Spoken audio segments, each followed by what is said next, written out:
देख रहे हैं आपका अपना ATN न्यूज चैनल। संभाग की हर पल की खबर जानने के लिए देखते रहिए सिर्फ ATN न्यूज। ATN न्यूज, आपकी बेबाक आवाज। ATN न्यूज, बेखौफ अंदाज, सच्चाई पहुंचेगी आप तक। जज्बा आसमान को छूने का, जुनून कुछ कर दिखाने का, अंदाज बेखौफ, बेबाक अंदाज हमारा। जोश नए तेवर, नए इरादे के साथ सच्चाई को पहुंचाएगा आप तक। ATN बना दक्षिणी राजस्थान का number 1 news channel. ATN news, आपकी बेबाक आवाज। नमस्कार, मैं हूं मंजूर, आप देख रहे हैं ATN न्यूज। यदि आपने हमारा चैनल सब्सक्राइब नहीं किया है तो आज ही सब्सक्राइब कर लीजिए और बेल आइकन जरूर दबाइए। अब रुक करते हैं हेडलाइंस की ओर।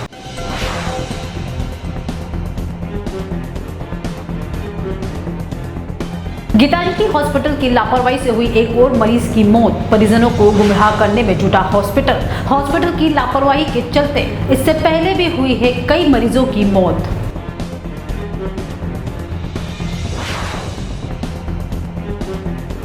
सहेली ने ही सहेली के घर को बनाया निशाना। 6 लाख रुपए के गहने चुरा कर हुई फरार। पुलिस ने 2 आरोपियों को किया गिरफ्तार। शातिर चोर सहेली अभी भी पुलिस गिरफ्त से दूर। शराब की खाली बोतलों पर लगे बेच नंबर ने खोला चोरी का राज। चोरी के मामले में पुलिस ने 5 आरोपियों को किया गिरफ्तार। 25 अप्रैल को शराब की दुकानों से 3,20,000 रुपए की शराब की थी चोरी। अब खबरें विस्तार से। गीतांजलि हॉस्पिटल की लापरवाही के चलते एक और मरीज को अपनी जिंदगी से हाथ धोना पड़ा। उदयपुर के रहने वाले कन्हैयालाल चौहान की 2 जून को अचानक तबीयत खराब हो गई। इसके बाद परिजन उन्हें उदयपुर के गीतांजलि हॉस्पिटल ले गए। वहां पर डॉक्टर ने उन्हें एडमिट कर दिया और 3 जून को डेड बॉडी परिजन को थमा दी। इसके बीच जो कुछ हुआ वो किसी को पता नहीं है। हॉस्पिटल के ICU में क्या हुआ, कन्हैयालाल चौहान को क्या बीमारी थी, उन्हें किस तरह का इलाज दिया गया और मौत का कारण, ये सब राज कन्हैयालाल की मौत के साथ ही खत्म हो गया। यह है उदयपुर का गीतांजलि हॉस्पिटल की ओर से पूरे संभाग में अच्छी चिकित्सा का दावा करते हुए सभी जगह इसका विज्ञापन किया जाता है। लेकिन हम आपको बता दें कि यहाँ पर डॉक्टर्स की लापरवाही के चलते कई मरीजों ने अपनी जान से हाथ धो दिया। ये सिलसिला रुकने का नाम ही नहीं ले रहा है। ऐसा ही एक लापरवाही का मामला और देखने को मिला है। उदयपुर के अंबा माथा क्षेत्र के रहने वाले कन्हैयालाल चौहान को चक्कर आने की शिकायत थी। इस पर परिवार वालों ने उन्हें गीतांजलि हॉस्पिटल ले गए, जहां पर डॉक्टर्स ने उन्हें एडमिट कर दिया और परिजनों को बाहर बैठने के लिए बोल दिया। पूरी रात कन्हैयालाल को ICU में रखा गया, लेकिन डॉक्टर्स ने कन्हैयालाल की बीमारी के बारे में परिजनों को कुछ नहीं बताया। उन्हें क्या ट्रीटमेंट दिया जा रहा है, उनकी जांच रिपोर्ट क्या है, इसकी जानकारी हॉस्पिटल प्रशासन ने परिजनों को देना मुनासिब नहीं समझा। मेरा ये कहना है सर, ये गीतांजलि बहुत ही घटिया किस्म का हॉस्पिटल है। यहाँ का स्टाफ भी बहुत घटिया किस्म का, मतलब बहुत ही स्टाफ भी बहुत घटिया है सर। और एक इंजेक्शन की वजह से मेरे पति की मौत की जाती है सर। हमें माँ बच्चों का ये कहना है, मतलब उदयपुर वासियों से, पूरे राजस्थान वासियों से ये कहना है कि भगवान ना करे, अगर किसी को मतलब कोई ज़रूरत पड़ती है हॉस्पिटल की तो इस गीतांजलि हॉस्पिटल में ना जाए। यहाँ ये मतलब सर ये समझ लिए मौत का हॉस्पिटल है। ये मतलब ये पेशेंट को ठीक करके नहीं देता, ये पेशेंट को मार के फिर डेड बॉडी पकड़ा देता है। तो सर बस हम ये प्रशासन से ये मांग करते हैं तो मतलब ये ना हमें सपोर्ट करें और इस गीतांजलि भगवान ना करे, भगवान श्री कृष्ण ना करे उनके साथ जो हमारे साथ हुआ, जो उनके साथ हो। आज मेरे बच्चे लावारिस हुए, मैं विधवा हूँ। अपने उदयपुर राजस्थान में कोई और औरत विधवा हो, कोई और बच्चे लावारिस हो, जो हमारे साथ हो और किसी के साथ ना हो। प्रशासन से ये मांग करते हैं सर। ये गीतांजलि बहुत ही घटिया किस्म का हॉस्पिटल है, इसका स्टाफ भी बहुत ही घटिया किस्म का है। ये बात की 2 तारीख के दिन पापा की थोड़ी तबीयत खराब होने पर ना तो गीतांजलि हॉस्पिटल हमें ये बताता है कि क्या कारण रहा, क्या हुआ, कैसे हुआ, किस तरह, क्या अगर अटैक था उन्हें तो कौन सा अटैक उनके था, हिसाब से। साइलेंट अटैक था, सीवियर अटैक था, कौन सा अटैक था, क्या था, आखिर जांच की तो जांचों में क्या था क्या नहीं था, कुछ भी नहीं बताया जा रहा है सर। हमें अभी भी हम मांग कर रहे हैं कि अभी भी हम मांग कर रहे हैं गीतांजलि हॉस्पिटल से कि अब तो हमें बता दो, अब तो हमें बता दो कि आखिर रिपोर्ट क्या है तुम्हारे पास, हेल्थ रिपोर्ट क्या है, कौन से टेस्ट किए गए, कौन सी जांचें वगैरह है सर। अभी भी ये लोग हमें कुछ नहीं बताते हैं सर। मतलब कि हमें यूँ है सीसीटीवी फुटेज जो कि हमने आंखों से, मेरी मम्मी ने देखा कि एक इंजेक्शन के कारण मेरे पापा की डेथ हो गई, तो हम लोग चाहते हैं कि हमें बस सीसीटीवी फुटेज मिल जाए CICU के उस दिन की, ताकि कि दूध का दूध पानी का पानी हो जाए सर। कि आखिर आखिर आखिर हम में इतने दोष थे, हम हमारे दोष के कारण हमारे साथ ऐसा हो गया, या फिर सर इस इंजेक्शन के कारण हुआ। हम बार बार मांग करें कि हमें सीसीटीवी फुटेज दे दो, उस रात की सीसीटीवी फुटेज दे दो CICU की, पर ये लोग हमें अभी भी सीसीटीवी ना तो फुटेज दे रहे, ना कोई हेल्थ रिकॉर्ड बता रहे, ना कुछ बता रहे हैं सर। 2 जून को कन्हैयालाल को हॉस्पिटल में भर्ती कराया गया और 3 जून को कन्हैयालाल की मौत हो गई। इन 2 दिनों में कन्हैयालाल के साथ क्या हुआ, ये राज कन्हैयालाल की मौत के साथ ही दफन हो गया। परिवार वालों का कहना है कि जब कन्हैयालाल हॉस्पिटल से घर जाने की जिद कर रहे थे, उसी दौरान वहां कुछ डॉक्टर्स और नर्सिंग कर्मी आए और उन्हें जबरन वार्ड में ले गए और एक इंजेक्शन हाथ पर लगा दिया, जिससे उनकी मौत हो गई।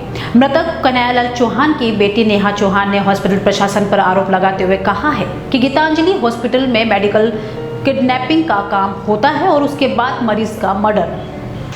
2 अप्रैल के दिन में पापा को हल्के दुकान पर चक्कर आए थे, चेटक सर्कल हमारी शॉप पे, और पापा खुद से बाइक पे बैठकर पास में RNT हॉस्पिटल है वहाँ गए।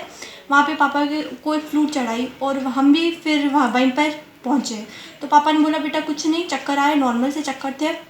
वहाँ पर भी स्टाफ ने बोला हाँ नॉर्मल ही है, गर्मी की वजह से चक्कर आ गए होंगे।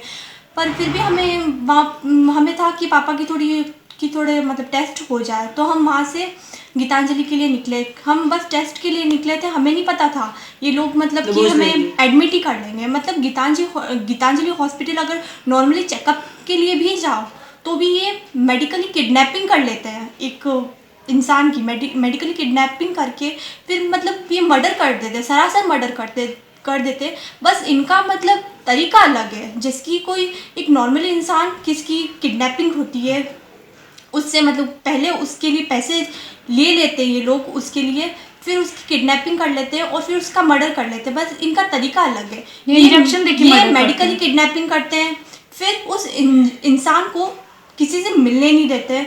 एक किडनैपर की तरह ही उसे टॉर्चर किया जाता है, उसे सताया जाता है, परेशान किया जाता है कि आपका ऑपरेशन है। बस इनका तरीका अलग है, बाकी रवैया अलग है। बाकी ये हर वो काम करते हैं जो एक नॉर्मली किडनैपर्स करते हैं। 3 जून को डेथ सर्टिफिकेट के साथ मृतक का शव परिजनों को सौंप दिया जाता है। उसकी जांच रिपोर्ट और क्या ट्रीटमेंट मरीज को दिया, इसकी जानकारी हॉस्पिटल प्रशासन ने अभी तक परिजनों को नहीं दी। इससे साफ जाहिर होता है कि हॉस्पिटल की लापरवाही कन्हैयालाल की मौत का कारण बनी। ऐसा नहीं कि गीतांजलि हॉस्पिटल में लापरवाही का ये पहला मामला है, इससे पहले भी कई मरीजों की मौत लापरवाही के चलते हो गई। कन्हैयालाल की मौत के बाद मृतक के परिजन सवीना थाना में प्रकरण दर्ज करवाने गए, लेकिन वहां पर इनकी कोई सुनवाई नहीं हुई। अब इस मामले को लेकर परिजनों ने उदयपुर SP से न्याय की गुहार लगाई है और दोषी चिकित्सकों के खिलाफ कार्रवाई की मांग की है। उदयपुर जिले की सायरा थाना क्षेत्र में 6 लाख के गहने चोरी करने के मामले में पुलिस ने 2 आरोपियों को गिरफ्तार किया है। चोरी हुए आभूषण और अन्य सामान भी बरामद किया है। फरार आरोपियों की तलाश की जा रही है। वारदात को महिला की सहेली ने ही अंजाम दिया था, जो अभी फरार है। करीब 20 दिन पहले ये वारदात हुई थी। पुलिस के मुताबिक 16 मई को मड़ाई जोधपुर निवासी खमा कुंवर राजपूत निवासी ने सायरा थाने में घर से अटेजी में रखे आभूषण चोरी होने की रिपोर्ट दर्ज करवाई थी। वो सायरा कस्बे में किराए के मकान में रहती थी, जहां 16 मई को किसी कार्यक्रम में जाने के लिए गहने सहित दस्तावेज शामिल थे। 15 मई तक अटेजी घर पर सुरक्षित थी। चोरी का अंदेशा होने का खमा ने अपनी सहेली पूजा पालीवाल पर शक जाहिर किया। प्रकरण दर्ज करने के बाद पुलिस ने टीमें गठित कर छानबीन शुरू कर दी। इस मामले में पुलिस ने 2 आरोपियों को गिरफ्तार किया है। पुलिस ने आरोपी प्रदीप पालीवाल और गोपाल निवासी पुनावली को गिरफ्तार कर चोरी हुए आभूषण सहित सामान बरामद किया। पूजा ने चोरी के सामान इन्हीं आरोपियों को दिए थे। मुख्य आरोपी पूजा पालीवाल निवासी पुनावली सहित वांछित आरोपियों की तलाश की जा रही है। डूंगरपुर पुलिस ने खाली शराब की बोतल पर लगे पेज नंबर के जरिए 3,30,000 रुपए की शराब चोरी का एक खुलासा किया। डूंगरपुर जिले की पिछीवाड़ा थाना पुलिस ने शनिवार को एक चोरी के मामले में 5 आरोपियों को गिरफ्तार किया है। पुलिस के मुताबिक 25 अप्रैल को रतनपुर बॉर्डर पर स्थित एक शराब की दुकान से चोरों ने वहां से करीब 3,30,000 रुपए की शराब चोरी की वारदात को अंजाम दिया। चोरी का प्रकरण दर्ज करने के बाद पुलिस ने अनुसंधान शुरू कर दिया, लेकिन पुलिस को इस मामले में कोई सुराग नहीं मिल पा रहा था। आसपास के क्षेत्रों में सीसीटीवी कैमरे भी नहीं थे। ऐसे में चोरों तक पहुंचना पुलिस के लिए एक चुनौती का काम था। पुलिस ने क्षेत्र के संदिग्धों पर नजर रखना शुरू किया। इसी दौरान एक खेत पर शराब की खाली बोतलें मिली। इस पर पुलिस ने इनका पेज नंबर और शराब खरीदने के बिल पर दर्शाए गए पेज नंबर से मैच करा तो दोनों नंबर मैच हो गए। इस पर पुलिस ने पास ही के रहने वाले संदिग्धों को कड़ी पूछताछ की तो मामले का खुलासा हो गया। इस मामले में पुलिस ने 5 आरोपियों को गिरफ्तार किया है। पुलिस पकड़े गए आरोपियों से पूछताछ कर रही है। आगामी योग दिवस के उपलक्ष्य के उदयपुर में 14 जून से 7 दिवसीय योग शिविर का आयोजन किया जाएगा। ये शिविर भारतीय संस्कृति अभ्युत्थान निवास की ओर से आयोजित किया जाएगा। शिविर को लेकर सारी तैयारियां पूरी कर ली गई है। ये शिविर प्रतिदिन 3 सत्रों में आयोजित होगा और हर सत्र में अलग अलग योग के गुर सिखाए जाएंगे। सुबह आयोजित होने वाले सत्र में योग, आसन और सूर्य नमस्कार सिखाया जाएगा। दिन में आयोजित होने वाले सत्र में लोगों को योग मुद्रा के द्वारा शारीरिक बीमारियों से निजात दिलाने का प्रयास कराया जाएगा। इस सत्र के स्वास्थ्य संबंधी बीमारी, स्लिप डिस्क, घुटने से संबंधित बीमारी और हार्ट पेशेंट रोगी को कौन कौन से योग करने चाहिए जिससे कि उनके इन समस्याओं से छुटकारा मिल सके। वर्तमान के समय में कई लोग अभी डिप्रेशन का शिकार हुए बने हैं, जिससे कई तरह के अपराध भी हो रहे हैं। इसी समस्या को लेकर 30वां सत्र आयोजित किया जाएगा, जिसमें लोगों को मानसिक शांति के लिए कौन कौन से योग और आसन किए जाए वो सिखाया जाएगा। योग एक ऐसी विधा है जिसके कारण से केवल शरीर नहीं, मन, मस्तिष्क वो सब स्वस्थ हो सकता है। हमने प्रशिक्षण जब विचार किया, पहले तो केवल योग निद्रा करवाते थे, सूक्ष्म योग करवाते थे, लेकिन लोगों की मांग के आधार पर इस बार 3 प्रकार का हमने प्रशिक्षण रखा है। पहला, प्रातःकाल 6 से 7:30 बजे तक प्रशिक्षण होगा। एक व्यक्ति को स्वस्थ रहने के लिए कौन कौन से योग करने चाहिए, ऐसा आसनों का एक समूह है, सूर्य नमस्कार है और प्राणायाम करने की विभिन्न पद्धतियां हैं। इन 3 का प्रशिक्षण उसमें देंगे। दूसरा सत्र रहेगा 8:30 से 10:30। विभिन्न प्रकार के रोगों का इसमें उपचार होगा, मुद्रा, योग मुद्रा के द्वारा और आसनों के द्वारा। इसमें स्पॉन्डिलाइटिस, स्लिप डिस्क, बैक एक, घुटने का दर्द, हृदय रोगियों को लिए कोविड के समय बहुत असर हुआ है हृदय पर, उससे मुक्ति के लिए श्वास रोग, इन सब का इलाज योग के द्वारा होगा। अब वक्त तो चला एक ब्रेक का, मिलते एक छोटे से ब्रेक के बाद।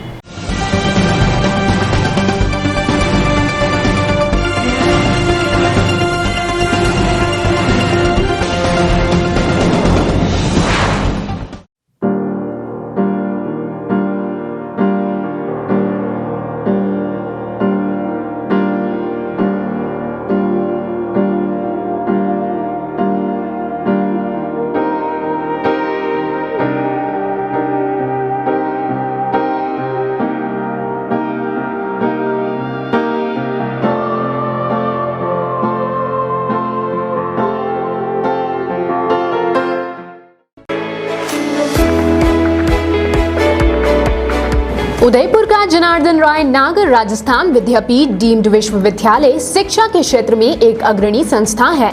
इसकी स्थापना ख्यातनाम शिक्षाविद मनीषी पंडित जनार्दन राय नागर द्वारा वर्ष 1937 में की थी। वर्तमान में यहाँ पर science, commerce, arts, law, physical, computer science, IT के साथ साथ मेडिकल में होम्योपैथी एवं फिजियोथेरेपी के कोर्स चल रहे हैं। इसके अलावा कई तकनीकी कोर्स संचालित होने से हजारों छात्र छात्राओं का भविष्य उज्जवल हो रहा है। विश्वविद्यालय के कुलपति प्रोफेसर एस सारंगदेवोत को विशिष्ट कार्यों हेतु भारत सरकार के रक्षा मंत्रालय की ओर से कर्नल उपाधि प्रदान की गई है। कुलपति के अथक प्रयासों से विश्वविद्यालय को नेक से A ग्रेड मिली है। एडमिशन के लिए संपर्क करें प्रताप नगर के समीप विश्वविद्यालय परिसर में, जहां पर सभी प्रकार के कोर्स के बारे में संपूर्ण जानकारी के साथ छात्र छात्राओं के भविष्य को ध्यान में रखकर दिया जाता है निःशुल्क परामर्श। इंटीरियर डिजाइन का एक शानदार showroom Kamal wood decor, high quality प्लाईवुड्स, would decor, decorative interior, would products, आकर्षक डिजाइन माइका, विनियर और दरवाजों की एक विशाल श्रृंखला हमेशा उपलब्ध। ग्राहकों की संतुष्टि हमारी पहली प्राथमिकता। एक बार जरूर आए। Kamal wood decor, 1 new Bhopalpura, Kamal plaza, नई पुलिया के पास, उदयपुर। Contact number 9694466888।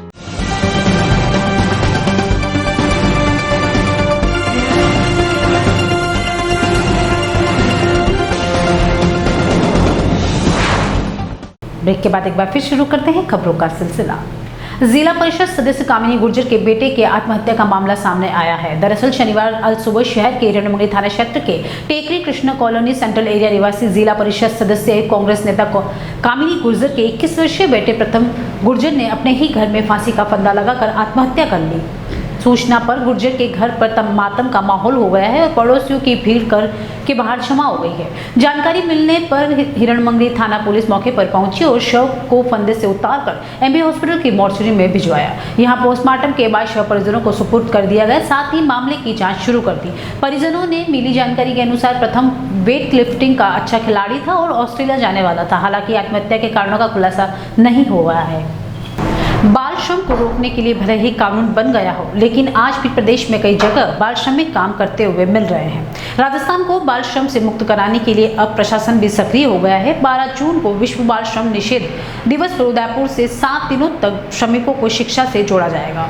इसको लेकर आज उदयपुर में अधिकारियों ने अहम बैठक आयोजित की। सरकार बाल श्रम को रोकने के लिए जिला प्रशासन, पुलिस और स्वयंसेवी संस्था का भी सहयोग लिया जाएगा। बाल आयोग के सदस्य डॉक्टर शैलेंद्र पंड्या ने कहा कि आजादी के अमृत महोत्सव के अवसर पर बाल आयोग द्वारा इस सप्ताह के तहत 75 बच्चों को मुक्त कराना और 75 लोगों के खिलाफ कार्रवाई का लक्ष्य रखा गया है। साथ ही उदयपुर को जल्द ही बाल श्रम से मुक्त कराने का प्रयास किया जाएगा। साथ ही बाल श्रम को रोकने के लिए एनजीओ का भी सहयोग लिया जाएगा।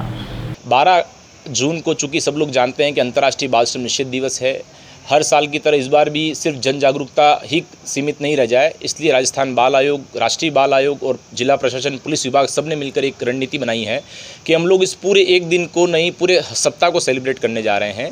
12 जून से 20 जून तक पूरा ये जो बाल संरक्षण को लेकर एक सप्ताह संचालित होगा, जिसमें हम लोग मॉर्निंग में जहाँ अवेयरनेस प्रोग्राम चलाने जा रहे हैं, अलग अलग इसमें टीम बनेगी, युवाओं की, एनजीओस की, पुलिस की, और सभी लोग इसमें सहभागी होंगे। और इसमें अवेयरनेस होने के साथ साथ जहाँ पर भी हमें मिलते हैं चाइल्ड लेबर, उन पर तुरंत कार्रवाई होगी। और कोशिश ये करेंगे कि चूँकि ये हमारा 75वां जो अमृत आपका जो महोत्सव हम लोग सेलिब्रेट करने जा रहे हैं, तो कम से कम जो 75 कार्रवाई और 75 बच्चे एटलीस्ट कम से कम उस डे पर सुनिश्चित हो पाएँ, ये हम एक लक्ष्य लेके चल रहे हैं। लेकिन हम लोग ये भी एक आश्वासन हमने अपनी तरफ से अभी सभी इस मीटिंग में हम लोग लेकर चल रहे हैं कि इस हफ्ते के बाद उदयपुर पूर्ण रूप से बाल श्रम मुक्त बने। और जो माननीय मुख्यमंत्री जी की मंशा है कि बाल मित्र प्रदेश बने, उसमें सबसे पहला उदाहरण हमारा उदयपुर जिला प्रस्तुत करे, उसी को लेकर ये आज की बैठक आयोजित की गई थी। उदयपुर में 25 मई से 22 जून तक सामाजिक न्याय अभियान चलाया जा रहा है। ये अभियान राजस्थान लोकतांत्रिक मोर्चा के बैनर तले चलाया जाता है। इस अभियान का मुख्य उद्देश्य यह है कि केंद्र सरकार और राज्य सरकार द्वारा जनहित में जो योजनाएं चलाई जा रही है, उनका लाभ जरूरतमंदों को मिल सके। इस अभियान के तहत आम लोगों की समस्याओं को जाना जा रहा है और उन समस्याओं को सरकार तक पहुंचाया जा रहा है, जिससे लोगों को फायदा मिल सके। माकपा नेता राजा सिंघवी ने बताया कि सरकार की योजनाओं का लाभ उदयपुर के आदिवासी क्षेत्रों में रहने वाले लोगों को नहीं मिल पा रहा है। सिंघवी ने सरकार से मांग की है कि जातिगत जनगणना कराई जाए और इसके हिसाब से ही आरक्षण दिया जाए। सिंघवी ने सरकार और प्रशासन पर आरोप लगाते हुए कहा कि सरकार चाहे कितने भी दावे कर दे, लेकिन पिछले 15 सालों से उदयपुर के आदिवासी क्षेत्रों में रहने वाले लोगों को वन अधिकार पट्टे जारी नहीं हुए। ऐसे में यहाँ के आदिवासियों को काफी परेशानी का सामना करना पड़ रहा है। सरकार द्वारा लोगों को रोजगार देने के लिए नरेगा स्कीम भी चलाई गई, लेकिन उसका भी फायदा लोगों को नहीं मिल पा रहा है। और ऐसे कई लोग तो ऐसे हैं जिनको इस स्कीम के तहत आज तक रोजगार ही नहीं मिल पाया। इसके मूलभूत सुविधाओं की बात करें तो वो भी इन लोगों को नहीं मिल पा रही है। आदिवासी बाहुल्य क्षेत्रों में हॉस्पिटल, पेयजल, स्कूल, बिजली जैसी मूलभूत सुविधाओं का लाभ नहीं मिल पा रहा है। लोकतांत्रिक मोर्चे की ओर से सामाजिक न्याय अभियान के तहत 25 मई 2022 से 22 जून 2022 तक अभियान चलाया जा रहा है और उस अभियान में हम पूरे उदयपुर संभाग में जो केंद्र से संबंधित हो, राजस्थान से संबंधित हो, उदयपुर से और स्थानीय स्तर पर जो संबंधित मुद्दे हैं उन मुद्दों को लेकर जनता के बीच में जा रहे हैं और ये अपील कर रहे हैं कि जो जनता के असली मुद्दे हैं, महंगाई के, बेरोजगारी के, भ्रष्टाचार के, इन मुद्दों पर हम लोग लामबंद करें। हमारे जो इस अभियान में जो सबसे पहला मुद्दा है वो जातिगत जनगणना की जाए और उसी हिसाब से आरक्षण दिया जाए। दूसरा जो अहम मुद्दा इस संभाग का जो सबसे प्रमुख मुद्दा है, आदिवासी बाहुल्य हमारा क्षेत्र है और वन अधिकार के पट्टों की हम लोग बात करें तो आज भी 70% से ज़्यादा जो वन भूमि पर कब्जेदारी उनको पट्टे नहीं मिले हैं और जो मिले हैं वो भी अधूरे मिले हैं। हम लोग वहाँ पर जब स्थानीय स्तर पर गए तो ये कहा जाता कि हमने फाइलें उदयपुर भेज दी, लेकिन यहाँ पर भी कोई उसका जवाब नहीं है। पिछले 15 साल से हम लोग लगातार इस मुद्दे पर संघर्ष कर रहे हैं, लेकिन आज भी सरकार और प्रशासन की मंशा एक तरह से उनको पट्टे देने की नहीं है, जबकि दूसरी तरफ जब भी माइनिंग करनी हो या रिसोर्ट खोलने हो तो उसके पट्टे उनको मिल जाते हैं। इसलिए इस मुद्दों पर हम लोग इस बार आर पार लड़ाई लड़ने के मूड में है। और दूसरा जो नरेगा में मजदूरी का जो मामला है, हम लोग देखते हैं कि प्रधानमंत्री से लेकर जो चपरासी है उस पर कोई नाप का सिस्टम नहीं है कि उसको मजदूरी उसके नाप के हिसाब से दी जाएगी। नरेगा में ये कहते हैं नाप के हिसाब से दी जाएगी, जबकि नाप दरअसल होता ही नहीं है और एक तरह से 100-125 रुपये उनको मजदूरी दी जाती है और अभी तो इस क्षेत्र में काम भी नहीं मिल रहा, जिससे बहुत बुरी एक तरह से स्थिति बनी हुई है। इस मुद्दे को लेकर भी हम लोग इस मांग पत्र में शामिल करे हुए हैं। भारत विकास परिषद की स्थानीय शाखा की स्थापना के 25 वर्ष पूर्ण होने पर रजत जयंती समारोह एवं नवनिर्वाचित कार्यकारिणी का दायित्व ग्रहण समारोह विद्या निकेतन विद्यालय मैदान में परिषद के प्रांतीय अध्यक्ष डॉक्टर प्रदीप कुमावत एवं मुख्य अतिथि एवं प्रांतीय महासचिव गिरीश सोमपुरा के विशिष्ट अतिथि में संपन्न हुआ।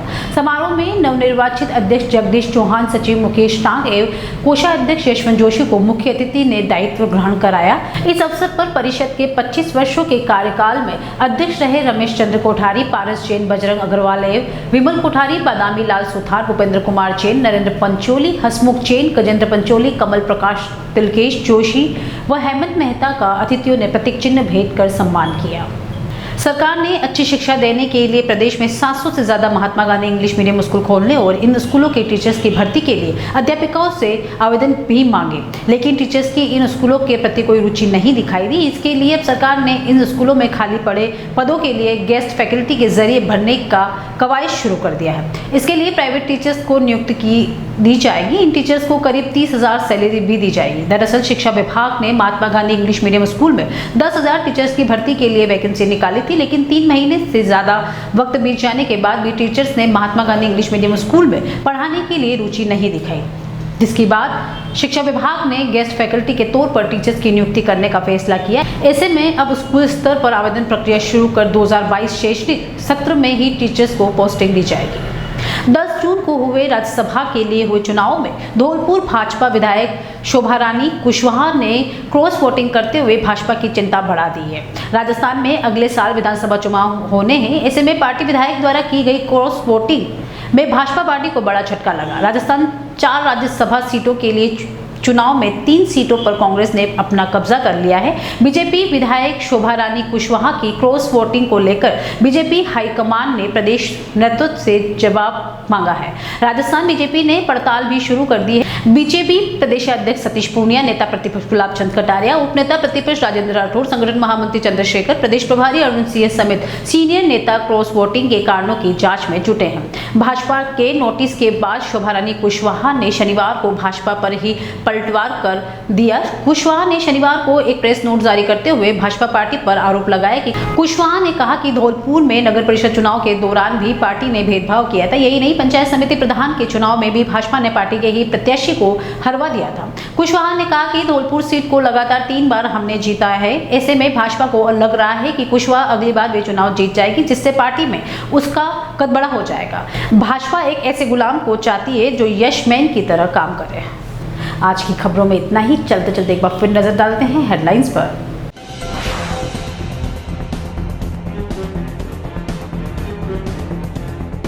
गीतांजलि हॉस्पिटल की लापरवाही से हुई एक और मरीज की मौत। परिजनों को गुमराह करने में जुटा हॉस्पिटल की लापरवाही के चलते इससे पहले भी हुई है कई मरीजों की मौत।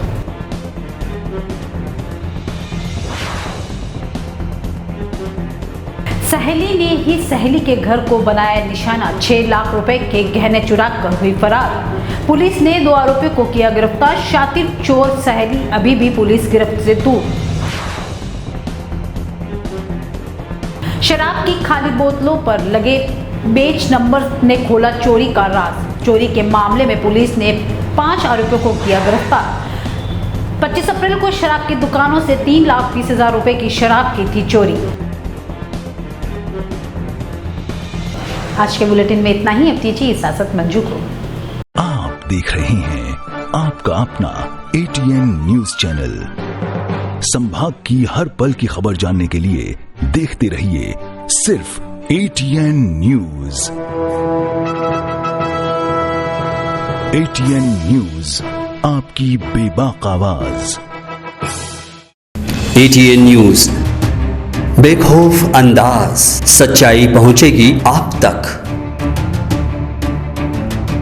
जज्बा आसमान को छूने का, जुनून कुछ कर दिखाने का, अंदाज बेखौफ बेबाक अंदाज हमारा। जोश नए तेवर नए इरादे के साथ सच्चाई को पहुंचाएगा आप तक। ATN बना दक्षिणी राजस्थान का number 1 news channel. ATN news, आपकी बेबाक आवाज।